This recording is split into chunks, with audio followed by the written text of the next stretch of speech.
Jeg elsker Hillerød. Her bor jeg med min kone og vores lille datter, og en del af min fritid den går med sport og musik og gode venner. Jeg drømmer om et Hillerød, hvor den helt almindelige hverdag fungerer, og hvor vi passer bedre på alt det, vi har. For vi har selvfølgelig meget at være stolte af her i Hillerød, men vi må også være ærlige og sige, at det ikke er alt, der fungerer, som det burde. Hillerød er flere år blevet kåret til at have Danmarks dårligste veje, og det mærker vi hver eneste dag. Med bump, huller og kø på vejen til skole, arbejde eller indkøb. Men i stedet for at fikse problemerne, har man brugt de sidste 4 år på at lave fine politiske principper og flotte papirer.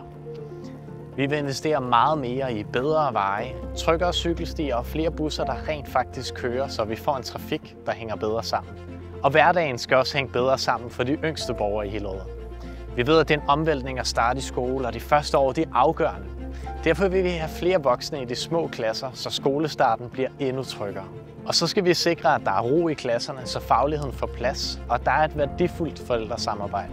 Og sidst men ikke mindst, at vi har sunde skoler, uden skimmelsvamp, PCB og asbest.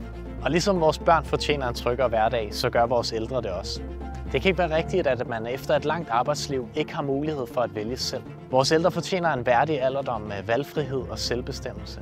Og lige præcis derfor skal Hillerød have sit første friplejehjem, hvor de ældre selvfølgelig kan vælge selv. De seneste år er der brugt millioner af kroner på visioner og store prestigeprojekter, der handler om at gøre Hillerød større. Men svømmehallen er stadig kold og nedslidt. Vi mangler grønne hjerterum og legepladser rundt omkring i byen. Og vores skoler, børnehaver og veje er stadig nedslidte og har huller. Og jeg siger ikke, at vi ikke skal tænke stort, men vi skal tænke os om først. For jeg drømmer om, at vi passer langt bedre på det, vi har. Og det er bare nogle af de drømme og visioner, som jeg har for Hillerød.